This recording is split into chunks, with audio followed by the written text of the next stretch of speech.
Hello, I'm Kevin, VK6 Lima Whiskey, Victor Kilo 6 Tango in most contests. So I've been taking a look at the 37 metre delta loop on ground, the DLOG.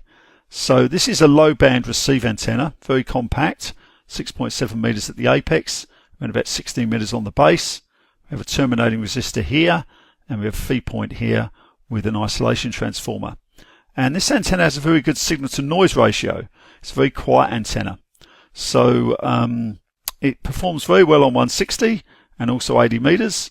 I've got a slightly larger size version of this I'm using at the moment, which is a 55 metre delta loop on ground. But for this exercise, I'm just concentrating on the 37 metre size. So we have the figures here on 160 are quite good, minus 26 dBi, quite a decent pattern here. Some rejection off the back, which is great. You can see that represented in the azimuth here as well. And on 80 metres, the figures are slightly better, minus 16 dBi, which you'd expect on 80, and slightly more rejection on the back of the 80 metre antenna. So both very good patterns for 160 metres and 80 metres for low band DXing. And the terminating resistor provides the front to back. This is how we get this pattern. Both these antennas have got a RDF of around about 7 to 8 dBs, which again is not bad for a small loop on 160. And the important thing with this antenna is it's ground independent. It's insulated from the ground. It's not earthed at any point on the antenna. So that's the basic DLOG, which I have published before, and there's some information out there that you can probably access quite easily. So interested to see what happens with this antenna if I set it up as a pair of loops phased with some spacing. So the first example I'm going to go through here is to space these loops at 40 metres. And 40 metres, of course, is not entirely ideal for 160 metres. Ideally, we need around about 80 metres for 160, but let's have a look at 40 metres first. Obviously, 40 metres is quite good for 80, so it's hard to come up with one spacing that's going to suit both bands, but it's worthwhile going through the exercise.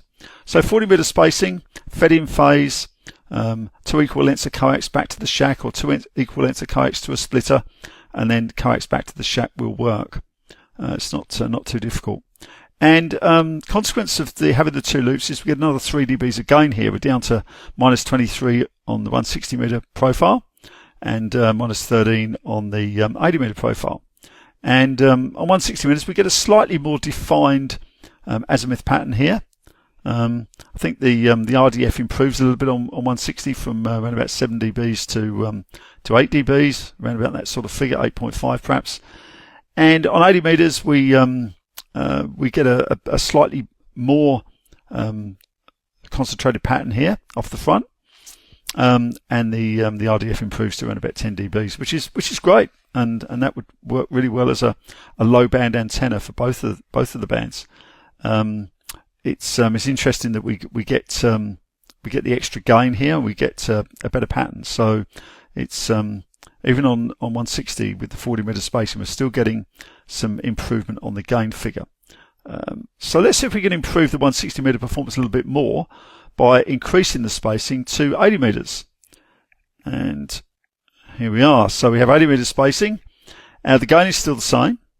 But as you can see on 160 metres, we now get this really nice defined pattern on 160, and the RDF improves to somewhere between 10 and 11 dB. So that's great. That's very good on 160 metres. And although 80 metre spacing is quite large, these loops are quite small. So compared to the spacing that you need to, say, erect phased beverages, these occupy a fraction of the space. 80 metres, minus 13 here. You can see on 80, because we've got this slightly wider spacing, the pattern starts to split off a bit, but we get a really nice defined lobe off the front here, and some side rejection as well, rejection off the back. The RDF's probably around about 11 dBs on this. So there we are, phasing, broadside paired phasing of delta loop, small delta loop antennas for the low bands. It really can work, and there's some other variations on the delta loop on ground, as I mentioned, with different sizes. I've got a reversible version I'm working on at the moment, and that should be quite interesting to also phase it up and see how it looks. 73s for now from me, Kevin, VK6 Lima Whiskey.